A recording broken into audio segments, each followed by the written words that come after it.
All right, hello, YouTube, everyone, the world who's watching. So, just like I promised, I'm going to be talking more about Justice League, the Snyder cut, not the original one. I actually won't, if you're interested in hearing anything on the original, I won't be talking about it till the next video when I go about all the good parts about Snyder cut Justice League. Because, yes, this movie obviously is much better than the 2017 Justice League cut from Joss Whedon. But that's not to say that this is a good or I would say a good movie on its own. It's an enjoyable movie on its own. I explained to my friend, like, if you want to watch it, go watch it. Just know it's a popcorn flick. It's nothing more like that. It wants to take itself seriously, but then it doesn't take itself seriously. It wants to be consistent, but then it breaks that consistency completely for the weirdest reasons. And then it still just has problems. So that's what I'm going to be talking about today. And I want to talk about a little bit of what I mean the problems with Justice League. So overall, I have lots of nitpicks, and that'll be the majority, the later half of this whole video. But in the beginning, I'm just gonna go towards really the actual problems of it as a movie. Now, we can say, and the thing is, I don't want to compare this to the 2017 version because then you're gonna get stuck in the nitpicks portion of it, which I don't think is constructed at all for if is this a good movie because I can sit here and nitpick. Oh, the lip is fixed, so it solves so much more. Oh, there's no orange tint at the end. It's so much more. The bad guys have motivations now. It's so much more. The characters that are introduced as a first time in this movie actually have a background, an origin story, have so much more. So like those are nitpicks and comparisons between the two of them, and those are the nitpicks that I can have of the movie, which I'll talk about later. But there's really five big problems. I have notes on here, so I'm not going to be looking at you guys the whole time, just so you know. Um, And here's them. I'm just gonna go right through them, and then I'll go through the actual nitpicks and this and pick apart because all these things that are here reflect on the nitpicks that I have of the movie as well. So the scenes and characters in them feel like actors on a set, not in an actual world. The world does not feel real for the most part. The power scaling is inconsistent throughout the entire movie, which is frustrating when they actually try to have an actual like tiers of power. No one reacts to anything appropriately, and I this is an understatement. There are reactions that work. Certain human characters react sometimes pretty good. The human characters react consistently, actually, a lot better than everyone else. The woman at the dog shop, the villain against Wonder Woman, the bad terrorist guy, the janitor, uh, even was it Silas? Silas Stone, Victor's father. They have better reactions than say Wonder Woman or Aquaman or even Batman. Uh, they don't react the way that I would assume normal people are reacting in a scenario. It's more of like just line delivery. The amount of slow-mo, you know, this is whatever you think about it. I think it's cheesy and overdone in a decent amount of parts. Some of it works fine. Some of it makes it look like, hey, if this wasn't here, the action scene might be a little too hectic, not slowing it down and making me realize what's going on at certain parts in the battles. Some of it is really cool. Most of those parts are all with Barry, which he has super speed. So of course it's gonna work and be appropriate in some scenario there. And then there's things of like the team up shots. There's so many like team ups or duo pieces. I think there's a one or two uh, slow-mo scenes with Lois Lane that just unnecessary. You don't need that shit. And then the retcons and plot holes throughout the movie because there are just so many. I would actually have to go through Man of Steel, Batman v Superman Ultimate Edition to see the length of just how far these retcons go. Not just in the movie itself, because that's all my nitpicks. The movie just retcons and does stupid shit. And for anybody who's just like doesn't know what I'm talking about, the famous line from Batman v Superman, the trailer shot of when Wonder Woman shows up, Superman goes, "Is she with you?" Batman goes, "I thought she was with you." Where when you watch the movie, you go, why was that there? And the whole reason it was there for a cool trailer shot, which is fine for a cool trailer shot, but then take it out of the fucking movie because then it breaks reality. It doesn't make sense. at all. Welcome to all of the nitpicks. I'm saying nitpicks because people are gonna bitch and complain that it's nitpicking, and some of this really is, but some of it is really justified. So I'm just gonna my plan is to literally just talk about every single bullet point. I think I got like 25 bullet points here for the bad section or bad parts of the movie, and they're mostly in chronological order. So if you want to, I'm not going to show you clips of the movie.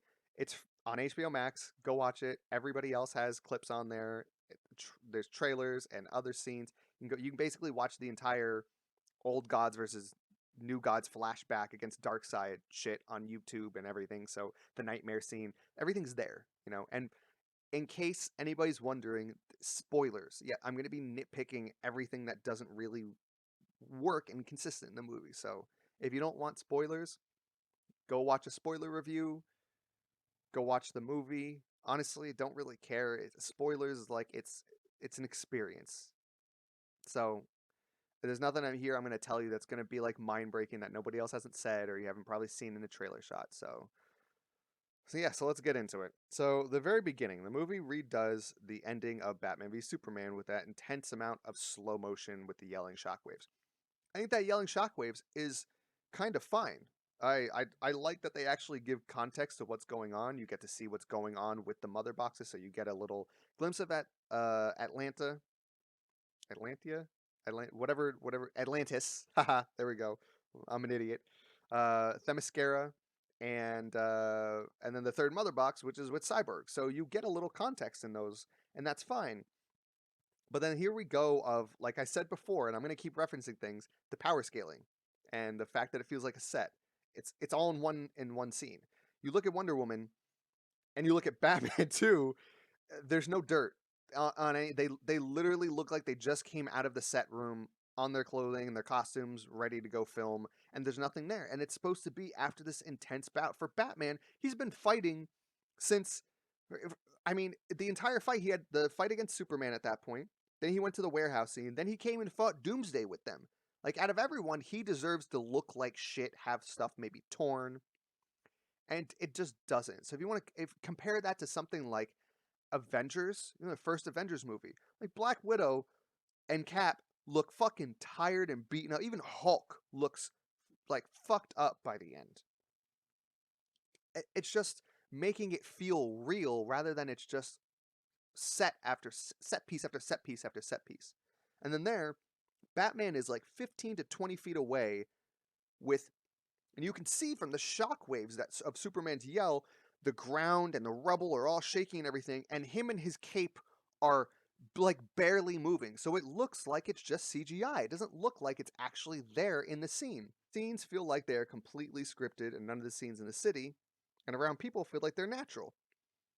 The Star Labs breakout early in the morning.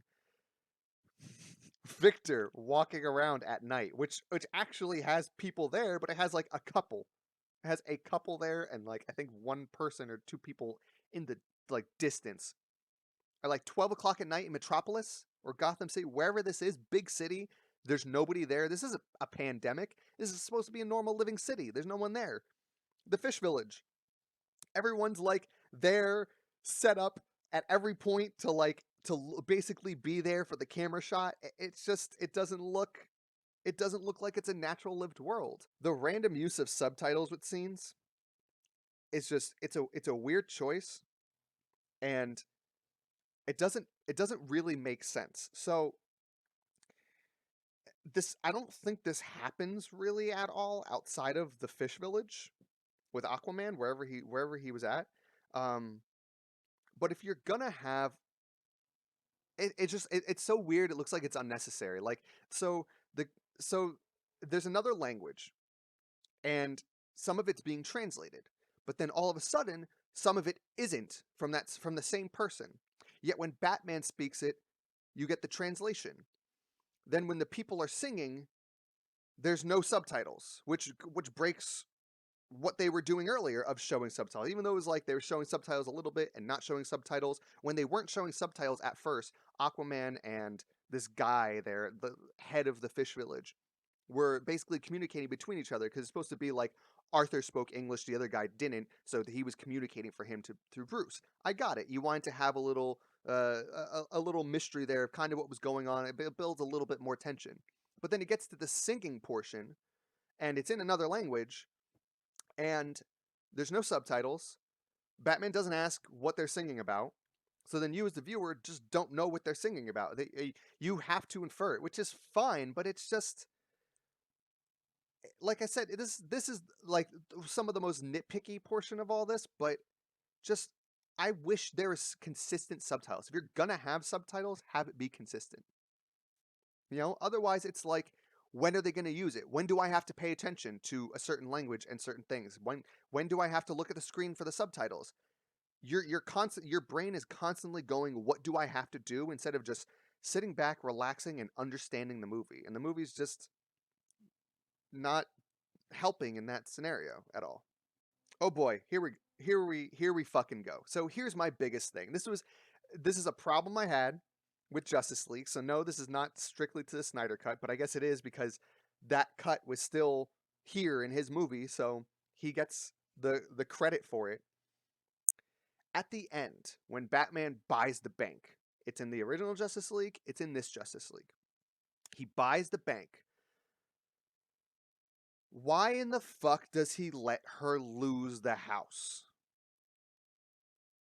He showed up there for the funeral at the end of Batman v Superman, yet he allows Martha, whose name and everything and character is so important, he lets Martha lose the house. He's so wrapped up with preparing a team for all this that he can't make sure Superman's mom, who he feels responsible for killing him or having a part in his death, then lets his mom lose her house. And then at the end, when he does it, it's this like, oh, I bought the bank, and like, then put their hand on their shoulder and everything's all hunky dory. No, this is a scene that just, this is part of the stuff that I mean of like, the movie just has plot holes and inconsistencies. It makes this plot hole that makes not just Bruce Wayne, but Lois Lane as well, but more so Bruce Wayne, look like a complete irresponsible dickhead. And then he gets credit for doing something that he could have prevented earlier. It's a stupid decision. I hate it. I wish that there was an actual reason. Even if the reason they gave me was stupid, there was no reason. They just let her lose the house so that they could buy it back later when Superman was alive, because Superman's the only thing that matters for Martha. But then you would think that Martha means something to Bruce, since he would like to actually protect Martha, and he did protect Martha last time. It just, again, it's fucking stupid. The title cards. I don't like them. I understand. I get it. I know why they're there. It's a really long movie, and it actually helps if you're going to take a break. But it does not feel like a whole complete story to me. It feels like it's segmented up to a play. And my complaint here would actually be changed if there was a right in the middle portion, or say that, I forget how many chapters there are, 8, I think, right after chapter 4, before 5, if it just had intermission. And then this is a way that, talking about the future of this series, this is how a Justice League Part 2 could actually work, is if they still had a 4-hour movie with like a 20 to 30 minute intermission, so you could still have it in theaters, and whatever theaters want to actually run it will run it. That's also great here too. Hey, intermission. I don't just have to click pause and come back to it. I can literally like leave it running, it's going intermission. Or if it just had a title card of like intermission, then it feels more like what it's supposed to feel like, a play. But these title cards to me don't make it this, in addition to how everything already feels like a stage set and like a play, it just feels more like a play. It doesn't feel like a lived world at all. And then the title card, there isn't one for the nightmare scene, which would have actually helped the nightmare scene fit a little bit better if it wasn't going to be end credits. I think if you didn't have the title card, the movie wouldn't suffer. It wouldn't be better much, but it wouldn't suffer. Okay, the opening of the bank scene. Okay, bank scene, museum scene, whatever it is, that scene with Wonder Woman in the wherever with the terrorists and the bomb. That famous scene with what's his face from Game of Thrones.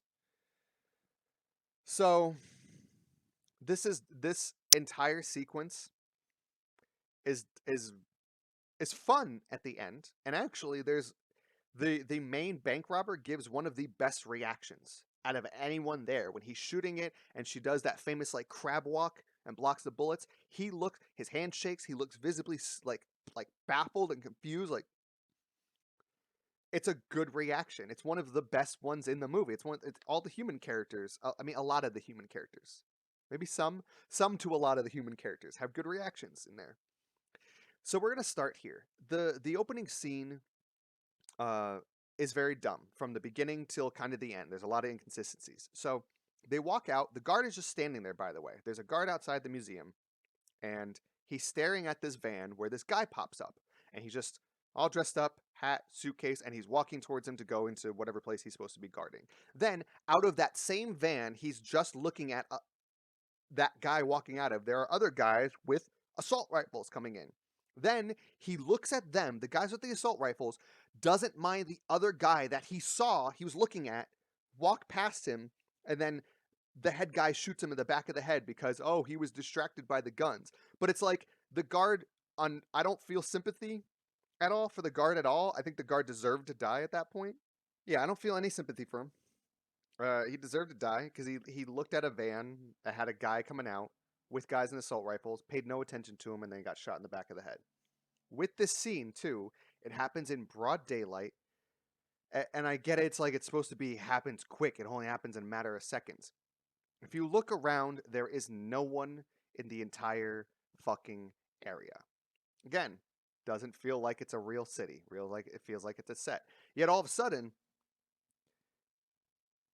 like a minute or two, maybe a few minutes go by. They're inside setting the bomb up because they're not there like with demands. They're literally there to set the bomb up and destroy the place they're at. Then there's like 10, 15 police cars surrounded the entire building. Like it doesn't, there's no consistency there. It doesn't feel like it's a real world. It feels like everyone's on standby to walk onto the set. So I've already talked about how the power scaling is all over the place. And as if everyone's gonna bitch and complain about the Marvel series not having consistencies between the movies, or having, oh, this doesn't seem like it works here, or this barely fits there, or that seems like a retcon, I want to first pose the question of, if Wonder Woman first flew in 1984, why the fuck does she almost never fly in this movie? Ever. It seems like she's grounded the entire movie. Why? Her powers, the entire team, everything's so inconsistent with the power scaling. But here's the one that really got me. I was worried about waking up my girlfriend who was sleeping next to me when I was watching this, because I was just laughing. It was stupid. Here's what I wrote down. So maybe you, the audience, can answer this. Does the lasso of truth need to be explained for the power to kick in against somebody?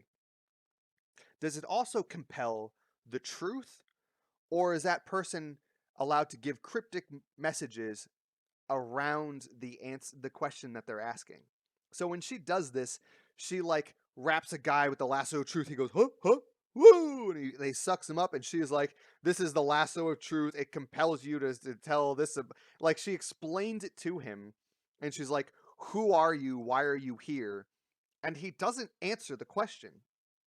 He just says like the most cryptic stuff. He says things of like, we're trying to reset the world to zero, and we're trying to do this, and you can't stop us. We don't want blah blah blah. But he doesn't answer the question of, who are you, besides like, we're like this terrorist organization. But even that, he gives like cryptic messages. So the whole like concept around the lasso of truth, it's like he's not Darkseid. He's not Steppenwolf. He's not even a parademon. He's this normal schmuck. Why doesn't the lasso of truth just work like it's worked in every other fucking movie that's been up to this? Why? It worked differently in 1984, in Wonder Woman 84. It worked different in original Wonder Woman. Worked different in... Actually, I don't think we saw lasso of truth in Batman v Superman. It worked differently in Justice League 2017. Say what you want, bitch, and complain about that Aquaman of like, oh, you're gorgeous scene, but he's sitting on the lasso of truth. It's around him. It's glowing. He's compelled to tell the truth, so he's just telling the truth. It's consistent, at least. This is just like a normal human could go, oh, she's asking me a question. Everyone wants to bitch and complain about the truth serum and Ant-Man the Wasp. It's truth serum. So, yeah, it's more stupid stuff that doesn't make any sense. Now we're here to Wonder Woman's action sequence. Her action sequence is fun. It's fun. She kills everyone in front of the children and everything, which I get. She's a brutal warrior, but this isn't what she did in 1984. You know, when she was at the mall and people had guns in a mall around people, much more like dangerous than there's hostages in the corner and then there's bad guys here. It's a lot more dangerous than that, of just having a bunch of gunmen running around a mall filled with people and then, you know, getting ready to shoot and everything. She saves all the kids there. She saves all the people there. She doesn't kill anyone there. It's within her power to do so. So it's just the Snyder. It's edgy shit, which is fine. I don't actually have a nitpick about her killing them. I think it's funny that she just kills them in front of them, and they're like, "I want to be like you." I think it's funny, but let's talk about the scene. So when she rushes in, the countdown goes from 13 to 12. That's like she looks at it and it goes like 14, 13, and then she looks and it goes like 13 to 12, and the guys notice and start shooting at her. Between the times of, because and I would not be talking about this if the movie did not make an actual effort to show you how much time is going past and how fast she's dealing with all of this and the stakes of it all. If it didn't show that, if it just said like it was a minute timer and then from then on it goes Wonder Woman, she goes in at some point, deals with everything, deals with the bomb, that's fine. You just showed it once, you go, oh, the stakes have to, you can't take forever here, it has to hurry up. But they make an effort to show you 12 seconds, and then she looks back after defeating everyone, and it's 8 seconds. So within those 4 seconds is she takes out 10 men shooting at her. Those men also take the time to be able to shoot at her, like at different points. Like she deals with like 3 of them, then she deals with like 2 more, and then they start shooting again, and then she deals with the rest. But then it looks like the humans are moving at superhuman speed. Like they're just robbers. And within that time, she deals with 10 guys within 4 seconds. 4. And the movie, again, it wants you to know it's only been 4 seconds. After that, she then blocks all of them instantaneously. She like blocks bullets instantaneously. And then sees the thing, the bomb, and then grabs it and then jumps up to throw it and have it explode. And it explodes. At that point, she grabs it, so there's still time left on the timer. 1 second to 3 seconds, whatever you want to say. By the time she goes to grab the bomb, jump up, continue to jump up, not have it blow up on her yet, then throw it up high enough where it just explodes in a safe distance, she then is supposed to just come crashing into the ground. But the movie then goes on to this scene that lasts like 15 seconds where the robber like looks up and then he gets his gun with a silencer pistol ready to take out the hostages, and then he like turns it to his side and goes, nah, this isn't like really what I want to do, and then goes to pick up an assault rifle and then to aim it, and then he has a line, and then she comes crashing down to the floor. It's like she's able to take out 10 men within 4 seconds while they're basically moving at superhuman speeds to keep up with her. But then it takes her like 15 seconds to come crashing back into the ground where there's a gunman with hostages. And then the moment she crashes down, it's like she's looking down and then also blocks at the same time the bullet there. At that point, he then puts it on to, that's the good reaction you get from the gunman, and then he like puts it on, takes it off of single fire, and then just starts unloading rounds, and then it looks like she's like struggling to actually like reach and go and do this. It's like, How did she take so long to come crashing to the ground, block that bullet instantaneously, and then she's like with slow-mo moving at the same speed of the bullets? It's just like she's made super powerful just for the moment she comes crashing down, but then it seems like she's completely irresponsible because she's just hanging in the air for 10, 15 seconds. And not 10, 15 seconds as far as the movies, like our time. 10 to 15 seconds, like he looks up, then he walks over, then he points the gun, and none of this has like slow-mo. No, where the slow-mo would actually do well to actually go, oh, it's only been a couple of seconds versus like 15, 20. It's not there. So it's just like her power in this one scene alone goes from like the lasso of truth compels you to tell the truth unless that person wants to give you cryptic messages around it, and I have to explain the power for it to kick in. Then I come in and I kill 10 guys within 4 seconds, and then it takes me 15 seconds to drop down to the ground, where I block a bullet instantaneously, and then it looks like I'm able to move at the same speed or a similar speed to the bullets. It's completely all over. There's no consistency with her powers there. And I get it. There's gonna be inconsistencies when you have powers, people moving at that type of speed, and it goes, oh well, she wasn't taking it seriously there, wasn't taking it seriously this, or this wasn't there. It's like there is a gunman with hostages. Why is she not taking him out instantly? She killed the other guys, and then she goes, and then here's the other inconsistency of, I'll get to that. Here's the next one. Diana and her wrist guards. I thought because of Batman v Superman and Wonder Woman that her wrist guards were a 365 like AoE. Apparently not. She can control them to be forward, or if she wants them to be AoE, it's weird. It's weird. And maybe I'm wrong. Maybe I gotta go look back and watch Batman v Superman. I really don't want to. But maybe I'm wrong there. But there's a gunman who's reloading his clip. And like as soon as he's done firing at her and he empties the clip, he like gets frustrated, takes the clip out, goes to get another one, puts it in, almost fully reloads before she deals with him. This is the same woman who just seconds earlier dealt with 10 guys in 4 seconds. And then how does she choose to take him out? She's going to kill him anyway, but how does she take him out? The wrist guards and destroys the front part of whatever the bank, museum, whatever they're at. It's like, why not just punch him really hard and then he'd die anyway? He'd slam into the next building. You'd cause less damage. You'd get it done faster. It's like there's just absolutely no consistency. All this stuff is just made for like a cool, ooh, that's a cool scene. Oh, that's a cool scene. Oh, that's a fun scene. And that's right. Some of these are cool scenes and fun scenes that have just no logic to them. And that's why it bugs me. All right, now here we're getting to Mr. Wolf. Now, I'm going to say Mr. Wolf because I just have it written down in my notes because I wasn't, Steppenwolf was too much to keep typing up over and over. So, Mr. Wolf.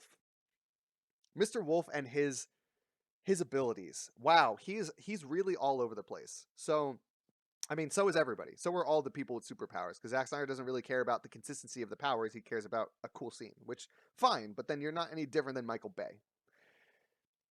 So, Mr. Wolf, when he attacks the Amazonians, gets held back by 10 to 12 Amazonians. Like, they actually physically hold him back. Like, he can't reach the mother box. He's, like, struggling to go forward while they're all, like, holding him down.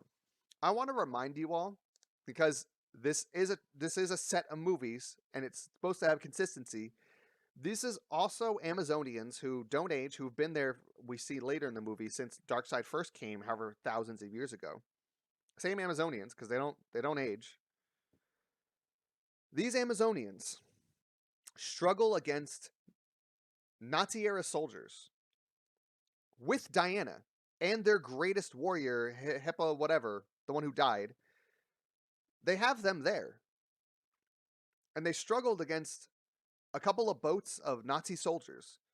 But then Steppenwolf and the Parademons come, and they're, like, kicking fucking ass. It's like, I thought that they were weaker than this. I thought, like, without, like, the Justice League version where he's just, like, making fodder of them and they're basically, like, just running. I thought that actually worked better because my understanding was that the Amazonians were really not as powerful as Diana or anywhere near. So if 10 to 12 Amazonians who struggle against Nazi soldiers in the Wonder Woman movie before this can hold him back. Is Wonder Woman not stronger than 10 to 12 Amazonians? Like, could 10 to 12 Amazonians holding Diana hold her down? Because that doesn't make sense if they can, because she seems to be stronger than that. She is the fucking half demigod. So then it's like, at that point, if you're going to take, like, that's the first, like, gauge of power we see from Steppenwolf. If that's his gauge of power, then what, like, Cyborg, Aquaman, and Wonder Woman are more than enough to take care of Steppenwolf, aren't they? They're more than powerful enough. Are you telling me that Cyborg, Aquaman, and Wonder Woman can't take down that whole room of Amazonians by themselves? Of course they can. Aquaman can do it. This Trident, he's got a fucking AoE attack. Let's just blow them all the fuck away. Diana's got her wrist guards. Cyborg has everything that he fucking wants. It's just like it's weird. It's just like it would have made sense if they didn't try to struggle more and they tried to actually like run more. Then it would be like, oh, we know that we can't take him on, but we're still gonna struggle to just get the box away, and that's our only duty. Alrighty. So the Queen wastes time, and everybody that I've seen has liked this scene. I don't know why. They've liked this scene of like her talking to that nameless Amazonian in the middle, and then she's like, "Go," because she's like, "But what about you?" She's like, "Leave us, like seal the cave or whatever." She's like talking to her for a few seconds. Do those 10 to 12 Amazonians hold Steppenwolf back for multiple seconds, like 10 seconds, and he couldn't do anything about it? With parademons flying about, couldn't like. So then why is there time to talk right now? You know, and I get it. You want to flesh out a scene and let everyone know where everything's at. But if you just took that scene out, then it would have actually, I would have felt the urgency of the scene a lot more. But that once that scene happened, I was like, doesn't seem like there's really an urgency to this to kind of get this fucking mother box out of here. And then she says it for like a pointless line of dialogue. It's just like, what? Why was that there? You could have gotten the same emotions there by having the Queen cry and weep and look devastated, sealing her own Amazonians into there and killing them, essentially. You could have gotten that. Showing less sometimes is more is less, or show more. No, show less, think more. Whatever the fuck. Because I'm an idiot. It's just like you didn't need to spend like a 20-second scene doing that. And these don't matter for a 2.5-hour movie. For a 4-hour movie, that these scenes, this like unnecessary 10 seconds here, 10 seconds there, 20 seconds there, these scenes are just unnecessary, or could have been, or were interpreted the same way in a later scene just through actions instead of just like having to have the dialogue of "you have to seal us in here" type of shit. It's just like we didn't need that. We really did not need that at all. And it didn't feel like there's an urgency. And with that, I do like the fact that they sealed it and the cavern closed and whatever. But then she's just standing there looking at the cliff with the mother box. It's like, did you not just see the big bad guy you guys can't deal with and his nameless, faceless minions that can fly? What? Why are you standing there? They can fly. Even if he's sealed down there and it's going to take him a little bit to get out of there, he's not dead. If he is dead, you just saw them teleport out of another dimension. Why are you standing there? It's so stupid. It's so like, again, there's no consistency. The way I wrote it down is, what is sealing and collapsing the building into the sea supposed to do against space traveling aliens that they couldn't hurt in conventional means, and they can fly? So if you can't hurt them with like spears and conventional means of an Amazon, what is falling into the ocean under rubble going to do? By the end of it, then the scene goes on and on and on. Why does nobody have dirt?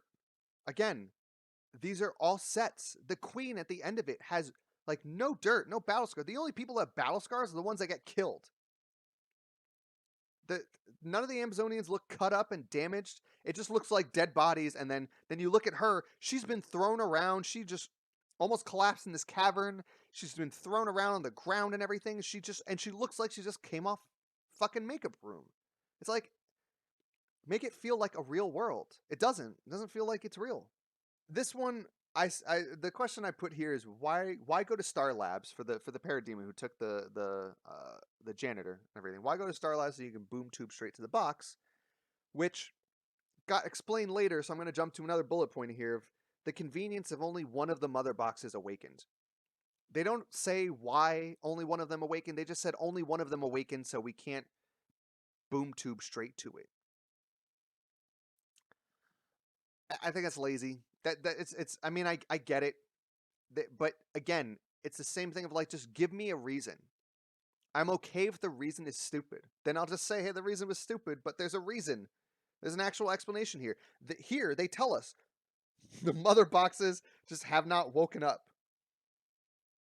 and conveniently, they're not the ones with like the put Avengers. They're not. The ones that didn't wake up were the ones that were closest to the main hero. So of course the one next to Cyborg's not going to wake up because Cyborg can actually run away with it, and they'll keep boom tubing near him and everything, but he'll just keep running away from it. Oh, and the boom tubes. Oh fuck, the boom tubes. Hold on. So the boom tubes. When it first showed up in that Amazon scene, I really liked like that the boom tube had this wave effect that just blew everything back, like Superman screams. But just like in the beginning of Superman Screams, it eventually becomes just CGI mumbo jumbo and doesn't have consistency. Because then the boom tube stuff goes later, and that same effect isn't there. It was only there in the Amazonian section in Themyscira because it looked like a cool scene.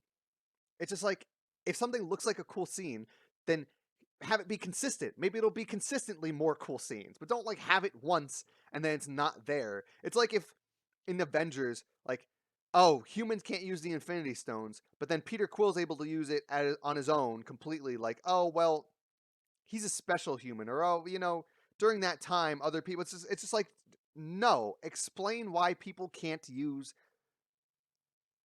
something and have it be consistent. Like, it hurts my brain why people call this like a great movie and he's a great director and everything. It's just like, this is stupid and lazy. It's very lazy. Diana with Artemis's arrow. Artemis's arrow was a nice touch. I really actually liked Artemis's arrow. I like the stuff with the gods. I don't like the Jesus comparisons to Superman and the superheroes. I really hated all that shit in Batman v Superman, but exploring like Artemis, the Greek gods and everything, like they exist. They are gods. They are there. We've seen Ares. We've now seen Zeus. We saw Artemis as well. Somebody else. Diana is allowed to just walk on the site and take the arrow. Nobody's there. There was this burning fire that baffled the world, and there's two security guards far away from the site, nowhere near it, not looking, and then she comes up. She just waltzes too. She just like doesn't even like really hide. Takes the arrow, then walks back off site. Like, how did she get on site with nobody looking at her? Really? Little nitpick, not really that big. I'm okay with this nitpick as long as Artemis's arrow is actually in the story, so yay. Barry. Oh, Barry. Barry's opening scene,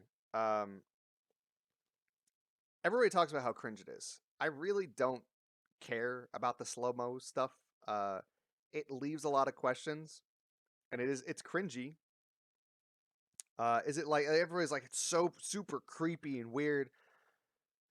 He's this awkward guy. He's going up to her, but then when he's like touching her face and everything, you didn't need that. You could just have him like looking at her. It could have just had like this like cool music going up, and then it goes into like he looks at her, and then a love song appears for a little bit. He like shakes his head, and then it goes back to the normal music. That would have been more appropriate than just like yeah, it's weird, but is that the only problem wrong with that scene? No, he's annoyed. Like, his dialogue in the beginning reminds me very much of Felicity from the Arrow series. Very, very, very fucking annoying. and then everything around that scene is just like stupid contrived, like the truck driver with the burger is dumb. The resume scene is just awkward and weird. His dialogue there is just like, for my introduction to Flash, that I was not feeling. The Flash was my least favorite character after that scene. Out of everyone else's introductions, everyone else I've seen, I was more on board with Steppenwolf and Diana, which I'm not really a huge fan of this universe's Wonder Woman, but I'm more on board with them than Barry after this scene. By the end of the movie, I wasn't. I like Barry a lot more going forward, but this scene really just kind of sucks and is stupid. You're gonna hear that a lot. A lot of these scenes are like just stupid. Victor and the football scene. The slow-mo is, I feel like, kind of unnecessary there in a lot of the parts. Whatever. Just okay. But he has more dirt on his uniform than anybody else, any other main superhero does. Every other main superhero combined. He has more dirt on his uniform, and that, like, that scene actually looks like a real football scene. You know, because they're dirty. Who knew? Who knew people slamming into the dirt would have dirt on them? Who knew? That's a movie making mystery right there. Yeah, so it's not even like I have a problem with the scene. It's just like it's stupid that the dirt is there, but then it's not on everyone else at every other scene, even though they get slammed into the dirt constantly. It's just like, again, no consistency. Looks like a fucking set. The Victor's mom scene. Okay, so I'm closing my phone so I don't want it to die because this is going to take a second. Okay, so here we go. So I like that Victor had more of his backstory fleshed out. I think the scenes that they had were explain the character, yes. Are they good scenes though? That scene with his mom and the principal of the school, let's say. That does not work for me. I do not like his mom after that scene. I don't like Victor after that scene. I like Victor after this. That scene relates more to when he gives money to somebody later on. Just one woman, but that poor woman later on. That scene then connects and makes sense there, but the scene is stupid. So here's Victor, who hacked into the school's network and broke into it to change a student's grades so that they didn't flunk. From the perspective of a friend, yeah, I get that, but for morals, that doesn't, like, she's condoning the cheating. She doesn't reprimand him for it. She doesn't address it later. If that scene had happened, and then when they were in the car, she was a little like arguing a little bit with him of like, he shouldn't have done that. Like, I understand why he wants to do it, but he has to understand, like, with great power comes great responsibility. The fucking Ben Parker shit. Then that scene would make sense. But without that great power comes great responsibility from his mom, then it makes no sense. And it's just like, oh, she's just the type of person who's going to condone whatever she wants for whoever she wants. And you're just going to have to get stuck with it because she has logic on her side. But the logic is he cheated. He helped a student cheat. Like, he didn't like help tutor them and then do something else. It's weird. And then she turns it around on the principal, like, oh, that student had their parents like get a divorce and they lost their house. What have you done for them? I didn't falsify their education records and allowed them to grow naturally. That's what I didn't do. That would be a great comeback to that. And then they could have a fight and a dialogue, and then that actually would have been good to have the principal that not just like cut down of like, yeah, I guess what did we do for this? I guess she's right. Yeah, we should let all the students cheat and falsify their fucking grades. If instead the two of them were arguing, then you could have Victor outside like smiling, like, yeah, like, my mom's got my back because she understands, and then still have that great power comes great responsibility scene. But it's not there. It's just like, why are you condoning the cheating? That's not a superhero thing to do. That's an anti-hero type of thing. That's something I expect of Batman. Of like, if I'm gonna be left to two choices, and it's the type of bullshit. Like, it's weird to have. It's very weird to have because then it's like it doesn't give the message that Silas has later, which is with great power comes great responsibility. So if he's going to have that later, he's her husband. It shows some connection between him and her. It's kind of like, why are the two of them together if she's a really good parent and he's not? Why are the two of them together? Oh, they're together because they're two incredibly smart, powerful, rich people who understand with those powers comes a great responsibility. There is no link there either. It would have been a cool link to have between the two of them. Understand why they're together in their marriage. Explains how they kind of raise Victor. Explain how he's like has this great power, but then doesn't understand the lesson that they're both trying to teach him. And then by the end of it, learns it. Instead, she condones him cheating. And then when the principal is confronted with, oh, well, my son cheated because that student was going through a hard time. What did you do for that student going through a hard time? He's like, oh, well, yeah, I guess you're right. Like, no, that's, again, it doesn't feel like a real world. It doesn't at all feel like this is a real world. I'm not a huge sports guy, okay? So I think I'm going to have to ask my friend who's a big football guy to watch that scene specifically and answer this question for me. But I thought that Victor technically fumbled at the end of it. Like, and then the ball went almost out of bounds. Like, didn't he fumble? Why was it called like a touchdown when he got it? Like, it looked like he fumbled. So maybe he's not. Maybe not, but anybody who's a football fan, answer that for me, please. I would really love to know. Silas, whatever his name was. How does he know anything about Victor's powers? How does he know anything about Victor's powers? Is this interpretation? Because it sounds like he's explained to him his powers. How does he know? Victor doesn't know. Did he study Victor? Victor won't even go near him. He won't even look at him.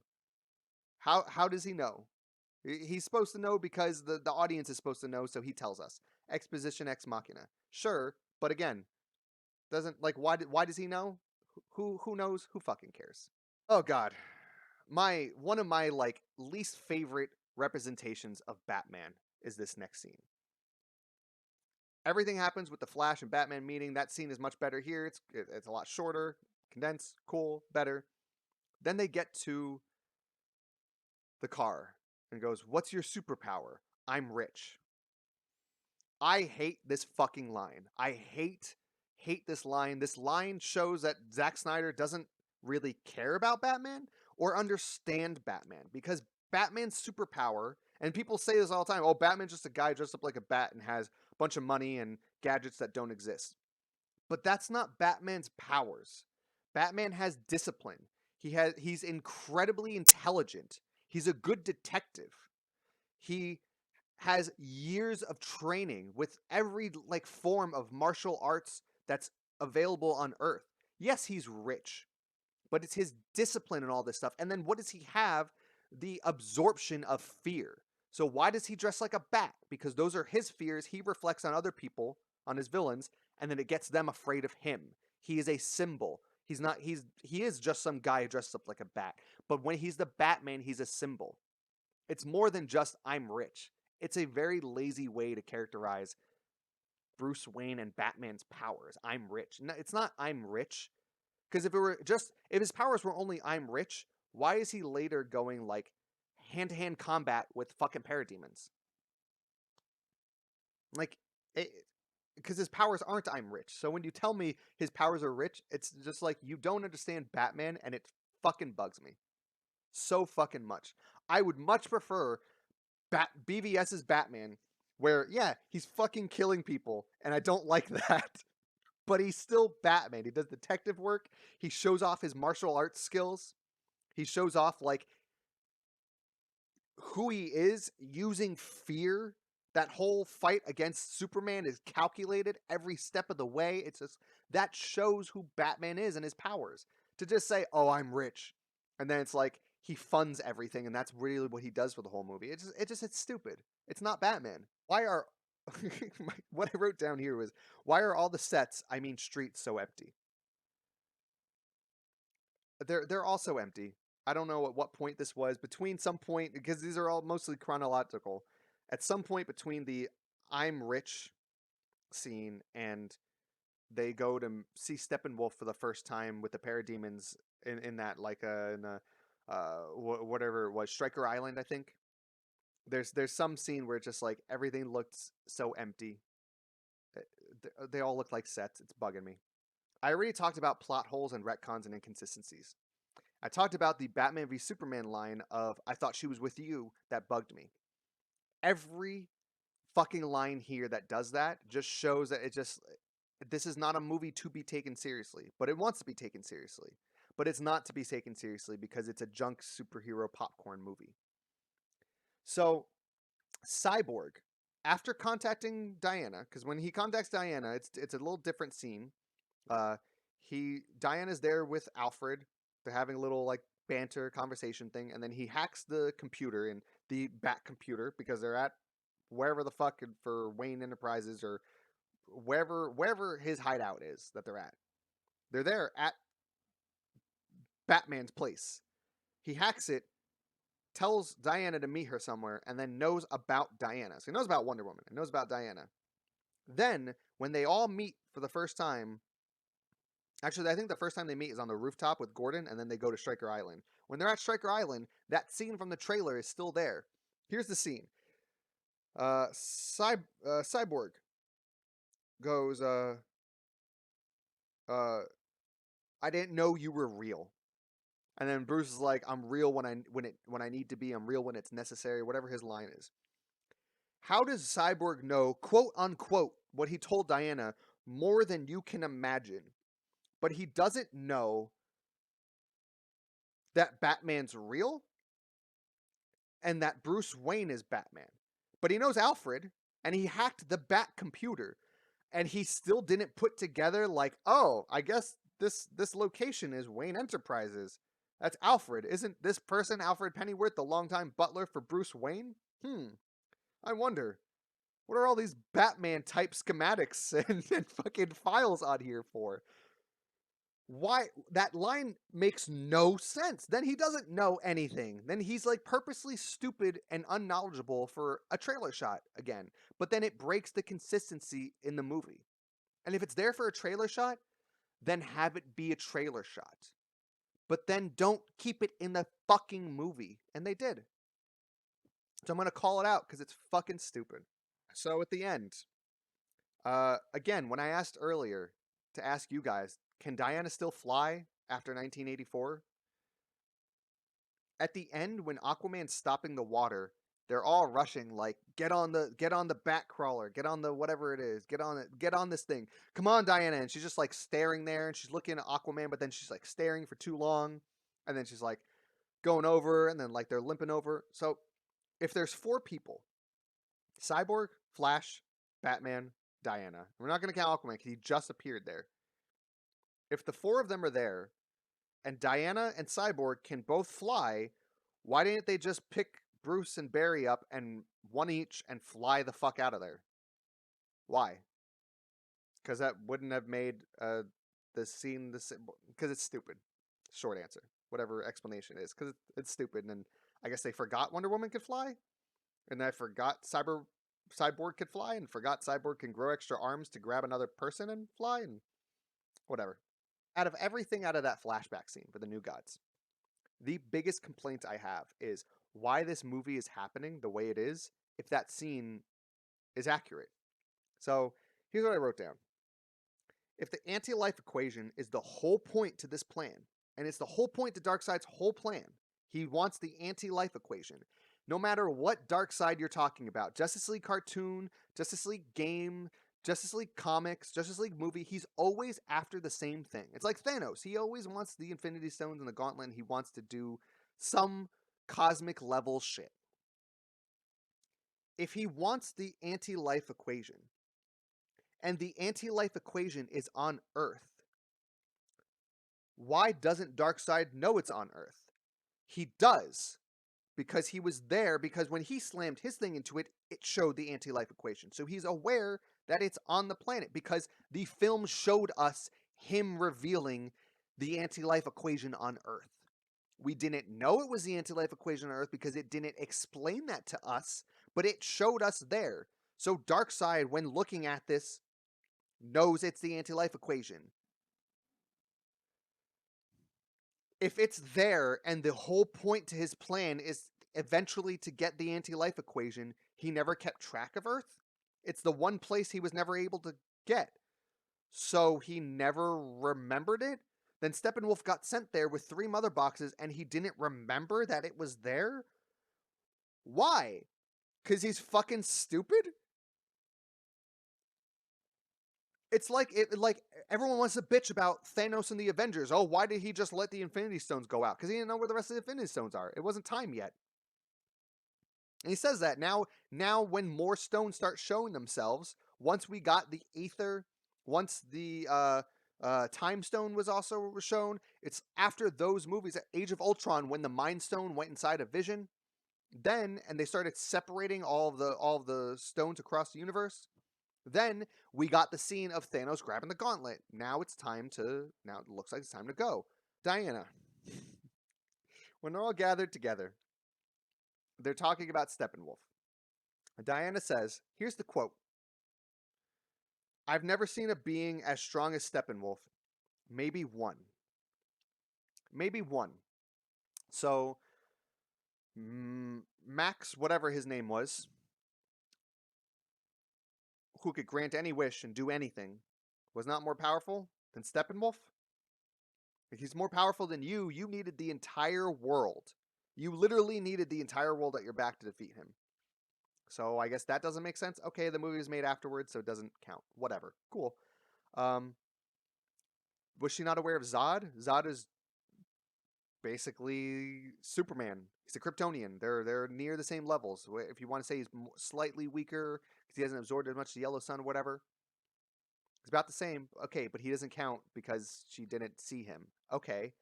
She fought Doomsday. Doomsday killed Superman. What do you mean maybe one? Maybe two. There's 2 fucking people.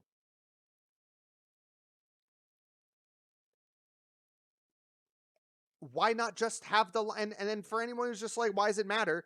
Exactly, it matters because it's not true. Why say that line? I haven't met many beings more powerful than Steppenwolf. None that are alive today is a much smarter sentence and line for her than I've never met anyone more powerful than Steppenwolf. Maybe one. What do you mean maybe one? Nobody's stronger than Superman. Maybe one. Superman goes through him like fucking butter. You and Aquaman in a fair fight can hold back Steppenwolf. If the entire team together can't do fucking anything against Superman. What do you mean? Doomsday was a like... Again, more stupid shit that doesn't make any fucking sense because Snyder forgets the consistency of his own movie. So this scene with Lois and Martha next. Or Martha. Lois didn't know about Martha losing the farm. And then when she tells her, she has like no emotion at all. Amy Adams is the weakest link in the entire cast. She just looks like she doesn't really care to be there or want to be there. She's just like, oh, I'm Lois Lane. I'm an important, serious role here. And it's like, but you need to act like a real person. And she tells her like, oh, I was behind on payments. It's this and that, blah, blah, blah. And she's just like, oh, like, this is your mother-in-law, lost her childhood home where you're living in a metropolis apartment. You're one of the key fucking people at the biggest news organization in the entire fucking city. You couldn't help her make payments on a fucking farmhouse? Again, this ties back to the whole Bruce Wayne's an asshole for letting her lose the house. Lois Lane's an asshole for not doing anything. And I get it, this is not Martha, so here we go. Martha's accent. So the same thing of like John Kent's accent from BVS versus Man of Steel. Like Martha has an accent. She doesn't just have an accent when she's in this scene, and it's not really Martha, it's Martian Manhunter. But she has an accent the whole movie that she didn't have going back. And I paused the movie, got out of the movie, went to YouTube to watch every Martha scene I could from the past and see if there was scenes that actually she did not have this thick of an accent. She just has like it's like a completely different accent. Why? I don't know. For consistency's sake? Okay, sure. But okay, whatever. Okay. God, I'm getting so tired right now. Silas's death. I put this as a good and bad part. I'm glad that he died. He had death flags around him the whole time. The way he dies is kind of stupid.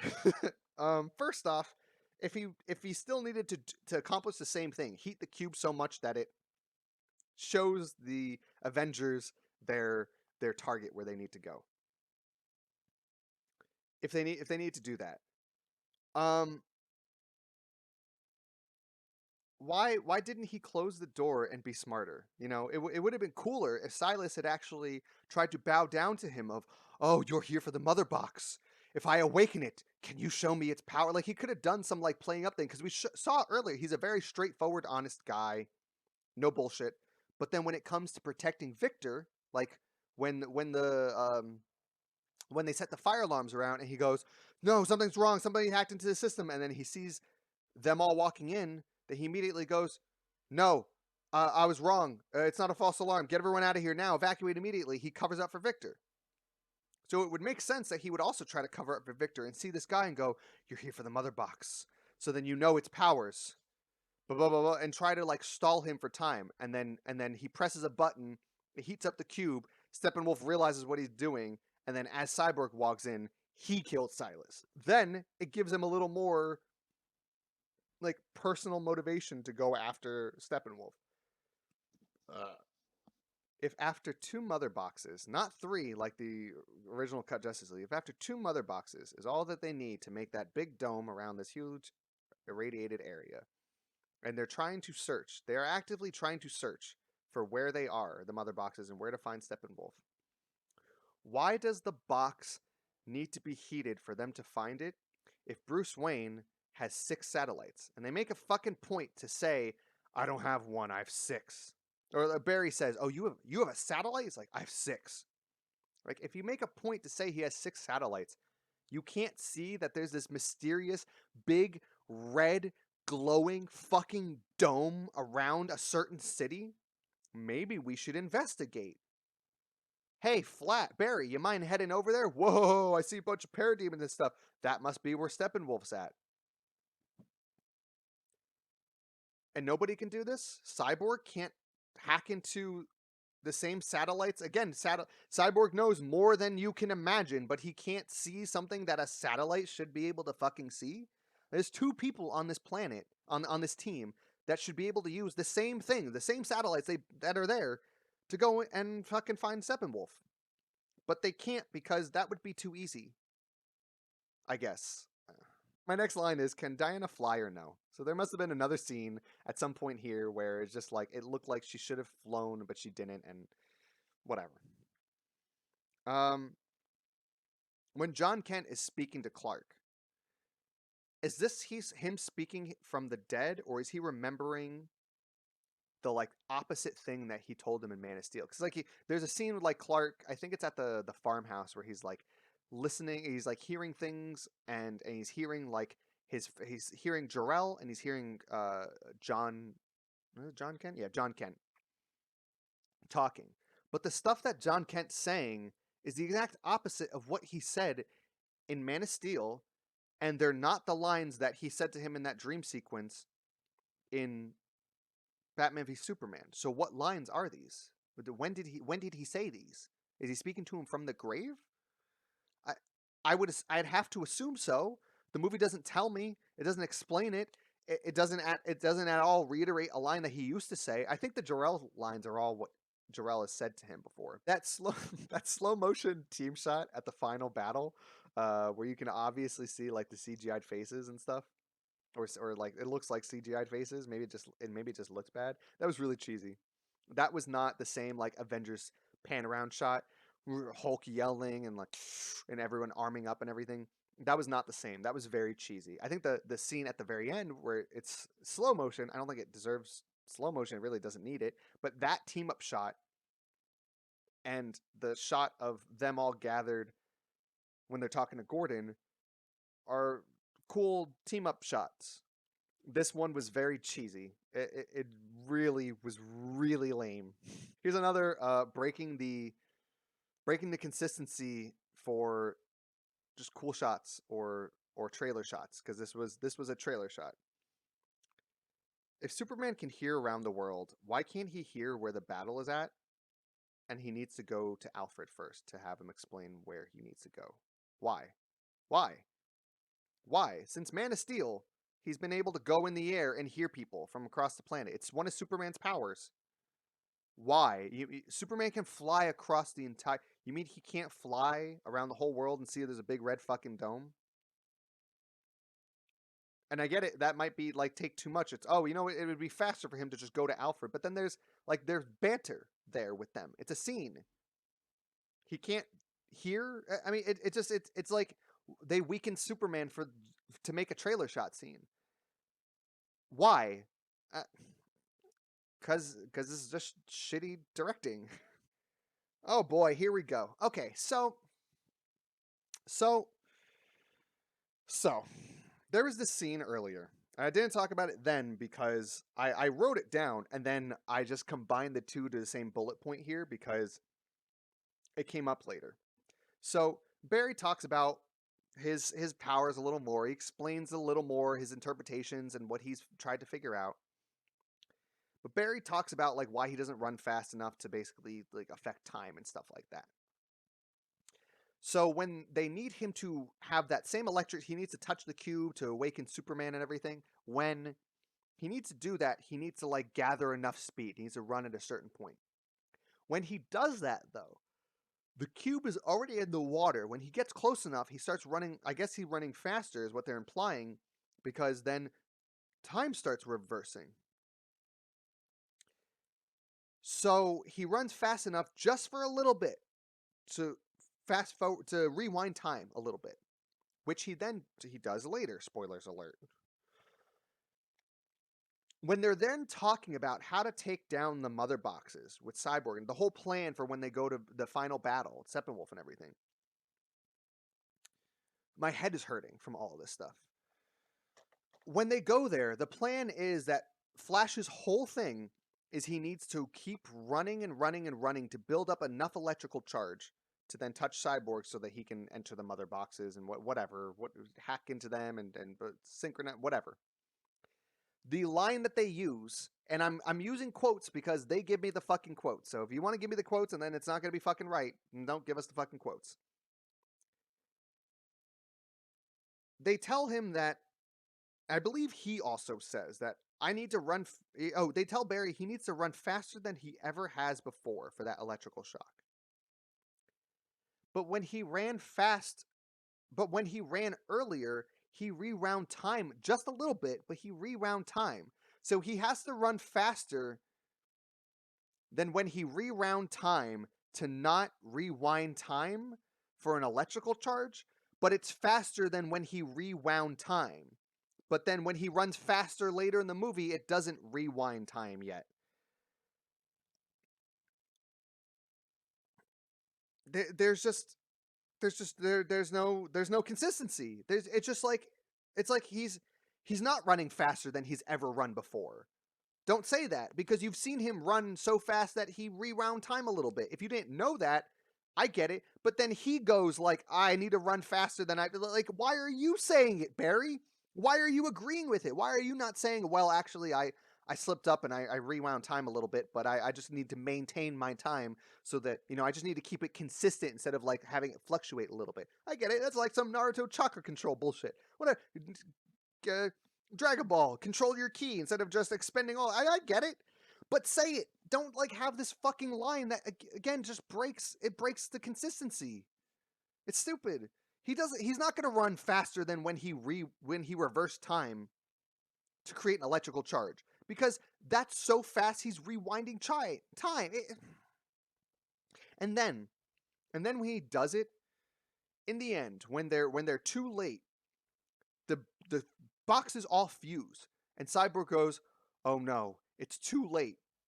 And then it pans out, and then a second later the explosion happens. But when Barry is going through time, which is a really cool scene, when he's going through time, he rewinds it like the explosion is literally just starting to start. But Cyborg already said it's too late. So is Cyborg wrong and he doesn't know what the fuck he's talking about? Then why say you're too late instead of just show the explosion? Cut that scene out. It's a couple of seconds. You don't need the fucking scene. If he doesn't say it's too late and you literally see everyone, including Superman, get disintegrated, the audience understands it's too fucking late. there's just it just my head is starting to hurt from all this, so I'm gonna just wrap up the rest of this as quickly as I can. Darkseid. Darkseid is stupid. He's stupid in this movie. Does he look cool? Does he look menacing?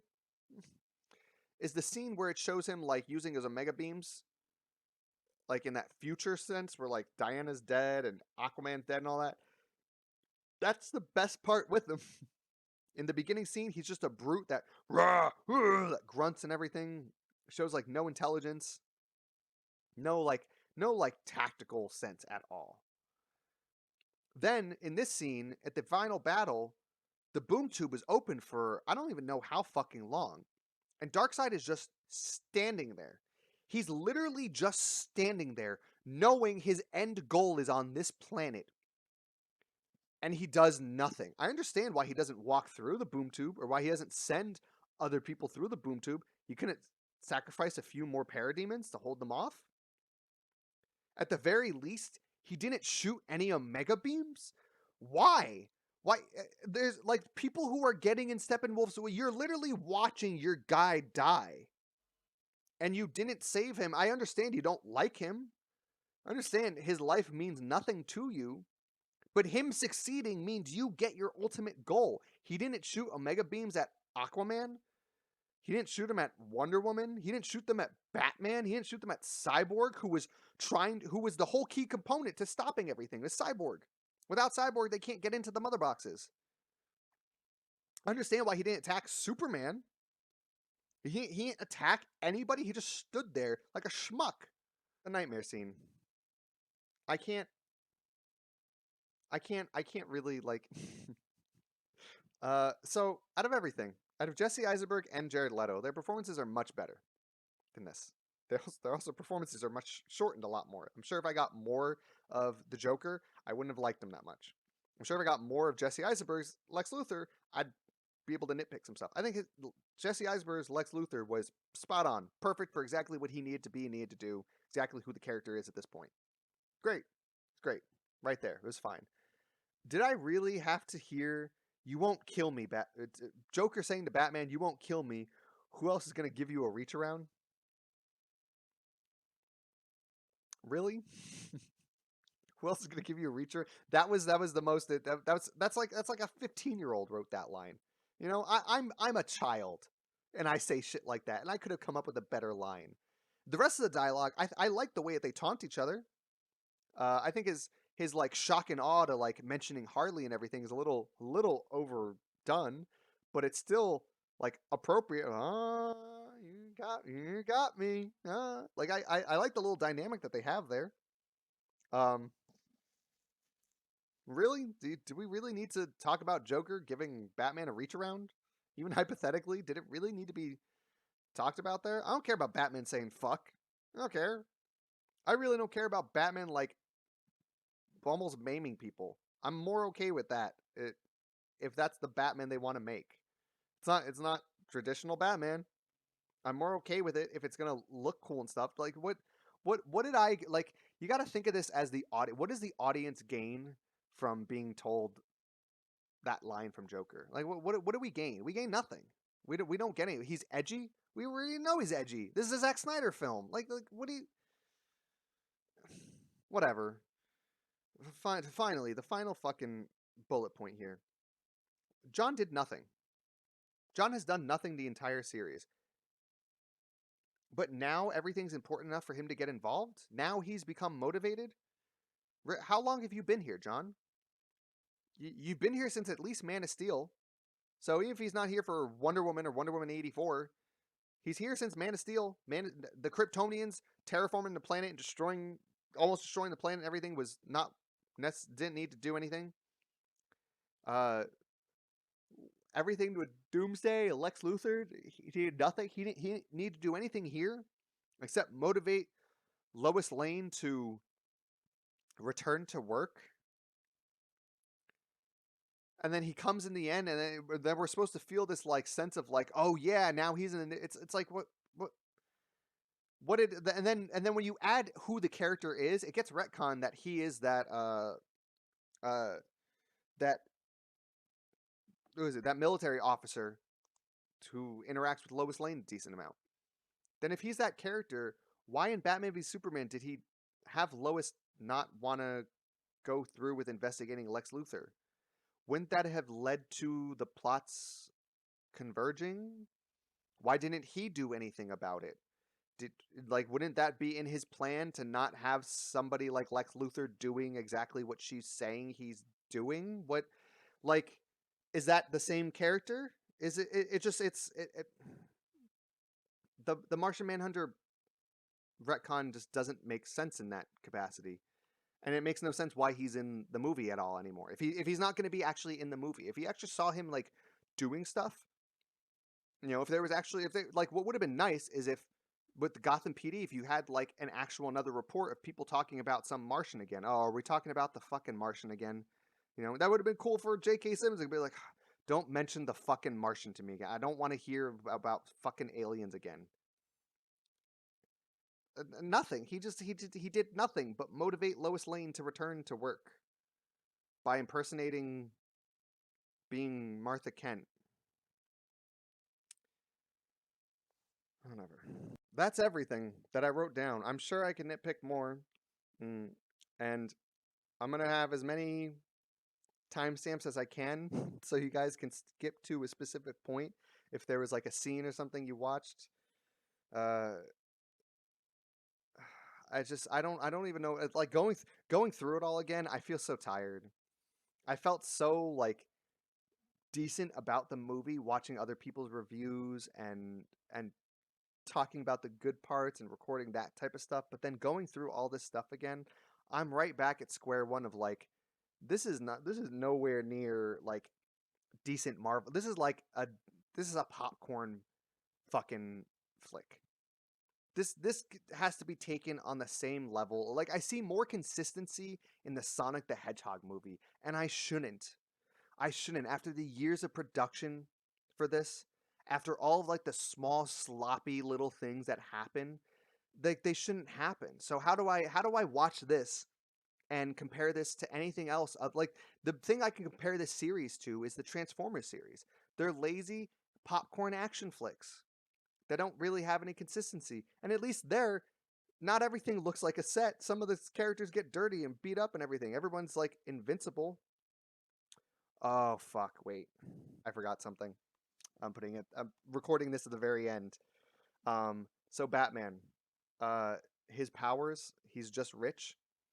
How is he able to go toe to toe with parademons, but then in another scene get flung around like he's like a normal human? He he he gets heat ray vision into his gauntlets, into a car, dents the car, then gets heat ray vision again by Batman, by Superman with his Ex Machina gauntlets, which I'm fine with him having. But then he gets up like there's no problem. Like, say whatever you want about Josh Whedon's Justice League cut, and that stupid, oh yeah, I'm definitely bleeding there, and that groaning supposed to be comedic stuff. Say whatever you want about that. But afterwards, there's a scene of Diana patching up Batman. Batman just gets up after that like nothing. He goes through all these events like nothing, not showing his age or his mortality or anything. Sorry, he's a normal guy, right? He's just rich.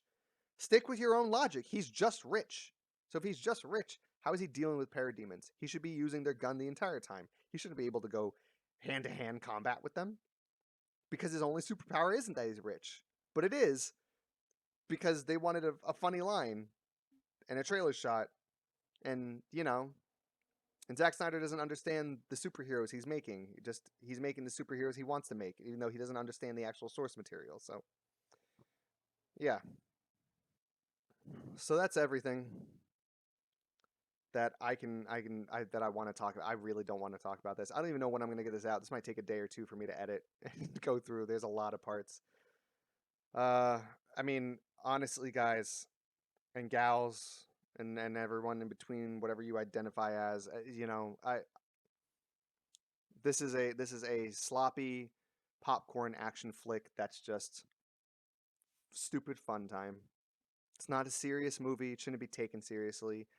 it's not a serious series because it doesn't have any consistency, doesn't take itself seriously, and then when it does, it takes itself too seriously. And going forward, these aren't comparable to Marvel. These aren't comparable to something like Lord of the Rings or the Harry Potter series. They're comparable to Transformers. So that's my take on it. Why don't you guys all let me know down below what you thought of everything? Do you agree with me on all these points? And again, I'm nitpicking. I warned you in the beginning. I'm warning you now. I've warned you throughout all the other points. They're all nitpicks, but a lot of the nitpicks are consistent with those first 5 bullet points I put. It's all sets. There's no reactions. There's plot holes and retcons that make no sense for trailer shots and stupid shit. Just all over the place. So I hope you guys enjoy this too. This took a lot. This really, really, really took a lot. This took a lot. I hope everybody appreciates this. Probably not, but I hope you got something out of it too. So if you agree with what I said, let me know down below. If you don't like anything that I said, let me know in the comments. If you don't like the way that I cut the video, if you don't like the sound of my voice, whatever the fuck, I don't care. Put it in the comments. Let me know so I can improve the channel and grow and make things a little better. Probably not more professional, but just make them better. If you liked everything, leave a like and subscribe if you want. And the next part I'm gonna have is going through all the good parts. So I think I'm gonna actually have to watch parts of the movie again. But the next video I'm gonna have is gonna be the final part about Justice League, of all the good parts and the fun aspects of the movie, because there was a lot. There's a lot of actual fun stuff compared to what the DC movies have been. There's a lot of fun parts. Is this as fun as maybe Shazam? I think it's better than Shazam for the most part. Was it more consistent than Man of Steel? So in the good parts, I'll compare it to other DC movies because you can compare it then. Did it have better shots and sequences than the good parts of, say, Aquaman? Was this a better cohesive story than Wonder Woman? Not really. Kind of took little aspects of what made all the other ones good and successful, and in the end, it's all right. It's equivalent to like Transformers 3, not 5, not 4, not 2, 1. I don't know, some aspect of that. So yeah, so let me know down below what you guys think and what your thoughts were, what you'd like to see in the next Justice League, whatever, and let me know what you think. Do you think that these things are actual